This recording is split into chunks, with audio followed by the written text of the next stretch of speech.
घर पर माँ बगलामुखी की पूजा की सही विधि, शास्त्र संबद्ध एवं गृहस्थों के लिए उपयुक्त क्या विधि बताई गई है।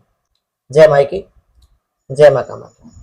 पिछले भाग में हमने जाना कि माँ बगलामुखी कौन है, उनका आध्यात्मिक स्वरूप क्या है और क्यों उनकी उपासना श्रद्धा, संयम और मर्यादा के साथ करनी चाहिए। अब हम इस एपिसोड के माध्यम से पूजा की वास्तविक विधि समझेंगे। ध्यान रखें कि यहाँ बताई जा रही सही विधि सामान्य गृहस्थों के लिए उपयुक्त है, सरल और भक्ति प्रधान पूजा है। यह किसी दीक्षा आधारित तांत्रिक साधना का विकल्प नहीं है। क्या स्नान और शुद्धि बगलामुखी पूजा या साधना में आवश्यक है? सनातन परंपरा में किसी भी देव पूजन से पहले बाह्य और आंतरिक शुद्धि का विशेष महत्व बताया गया है। बाह्य शुद्धि का अर्थ क्या होता है? सबसे पहले हम इस चीज को समझने की कोशिश करेंगे।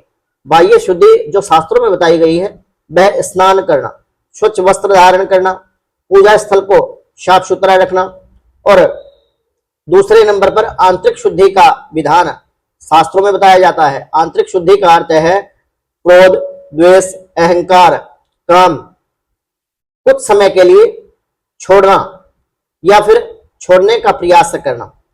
इसको आंतरिक शुद्धि का अर्थ समझा जा सकता है। ईश्वर का स्मरण करना केवल शरीर की स्वस्थता पर्याप्त नहीं, मन की निर्मलता भी साधना में, पूजा में उतनी ही आवश्यक मानी गई है जितना अपने शारीरिक शुद्धि। पीले वस्त्र क्यों? आपने देखा होगा माँ बगलामुखी की पूजा में, यज्ञ में हर व्यक्ति, हर साधक ब्राह्मण पीले वस्त्र पहनते हैं। पीले रंग का विशेष महत्व क्यों बताया जाता है?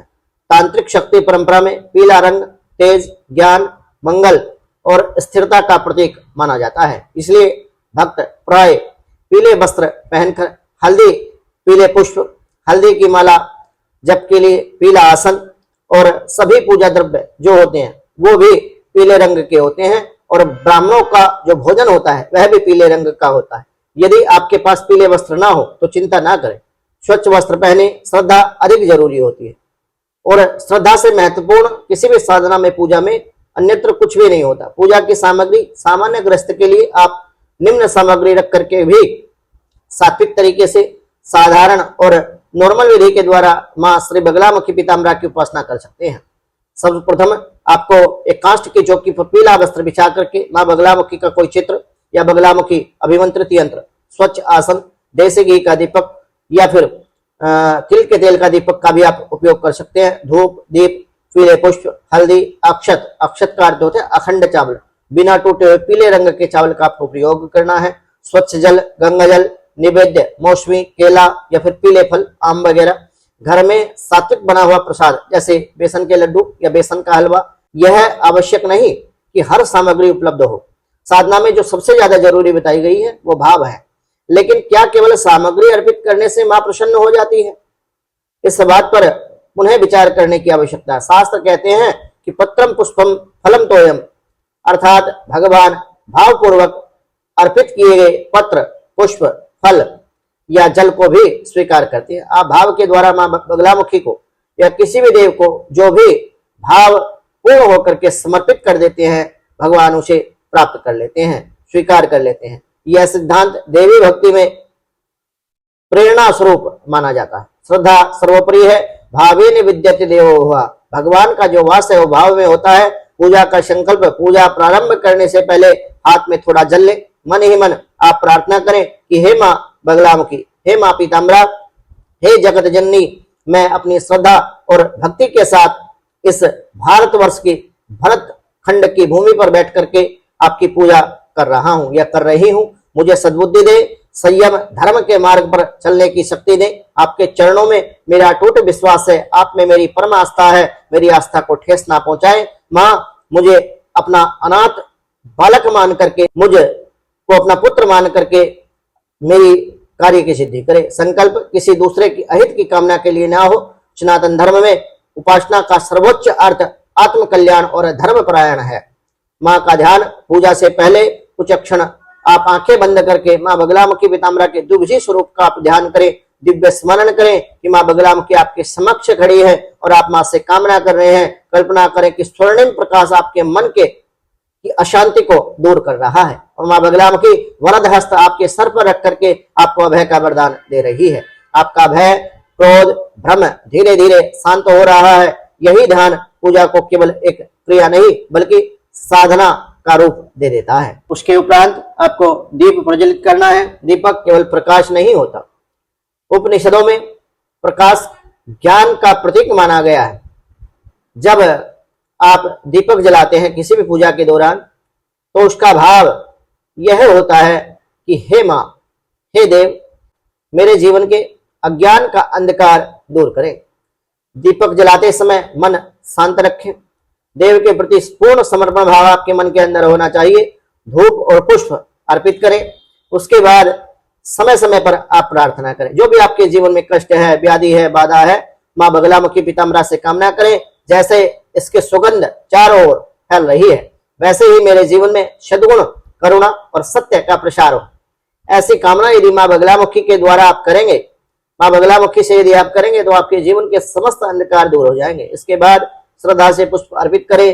फूल केवल सजावट के लिए नहीं, वे हमारे हृदय की कोमलता और समर्पण के प्रतीक माने जाते हैं। इसलिए किसी भी देवी देवता को फूल अर्पित किए जाते हैं। हल्दी का महत्व बहुत लोग पूछते हैं, हमसे प्रश्न करते हैं कि माँ बगलामुखी को हल्दी क्यों चढ़ाई जाती है, इसके पीछे की मुख्य वजह क्या है। हम कई एपिसोड में आपको स्टेप बाय स्टेप बहुत सारी चीजें बताने वाले हैं जो ज्ञानवर्धक रहने वाली है, जिनका आपके मन में जानने के लिए कोलाहल आपके मन में चलता रहता होगा। शक्ति परंपरा में हल्दी को मंगल, पवित्रता, शुभता का प्रतीक माना गया है।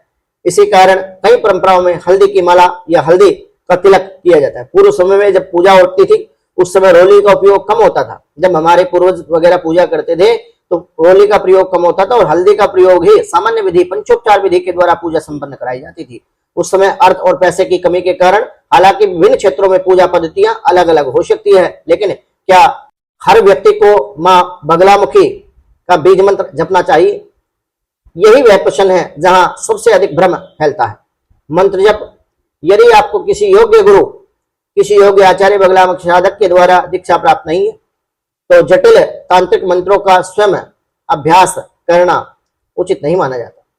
किसी भी मंत्र जप से पूर्व दीक्षा परम आवश्यक है और यदि आप बिना दीक्षा के माँ बगलामुखी मंत्र के एकाक्षरी मंत्र या बीज मंत्र की या मूल मंत्र की जप करते हैं तो उसके लिए आपको नकारात्मक प्रभाव आपके जीवन में हो सकता है। सामान्य ग्रस्तों के लिए सुरक्षित और व्यापक रूप से प्रज्वलित मंत्र का विकल्प मैं दे देता हूं, ओम बगलामुखी नमः या फिर ओम श्रीं ह्रीं नमः।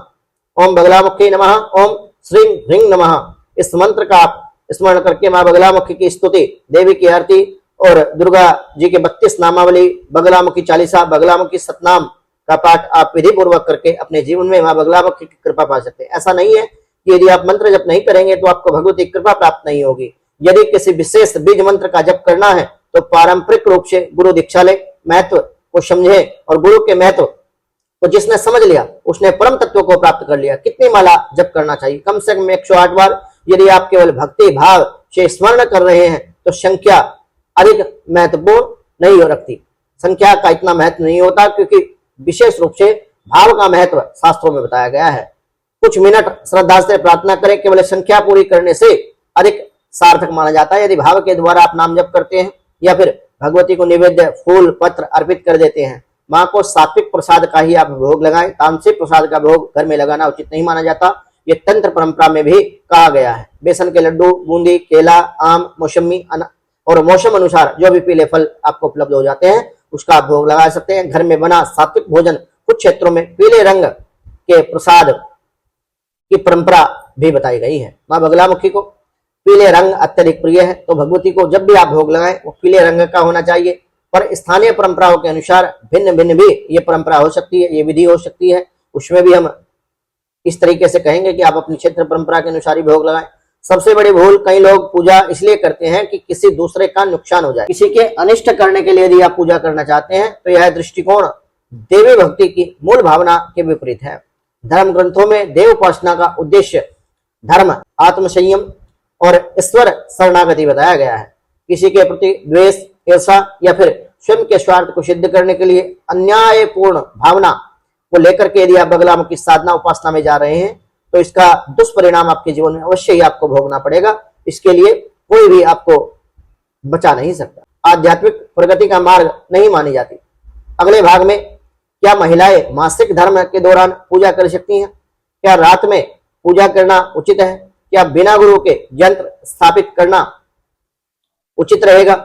पूजा के बाद कौन सी 5 सावधानियां आपको जीवन भर याद रखनी चाहिए? इन संपूर्ण विषय पर हम आपको अगले भाग में, तीसरे भाग में जानकारी देंगे। महत्वपूर्ण प्रश्नों के उत्तर भी आपको एक प्रभावशाली समापन में हम देंगे। यदि आपका कोई प्रश्न है, कोई शंका है, तो आप कमेंट के माध्यम से हमसे जानकारी प्राप्त कर सकते हैं। हम कोशिश करेंगे कि तीसरे भाग में आपको संपूर्ण जानकारी, आपके प्रश्नों के प्रत्युत्तर अवश्य दें। सभी बगलामुखी भक्तों को जय माई की, जय मां कामा।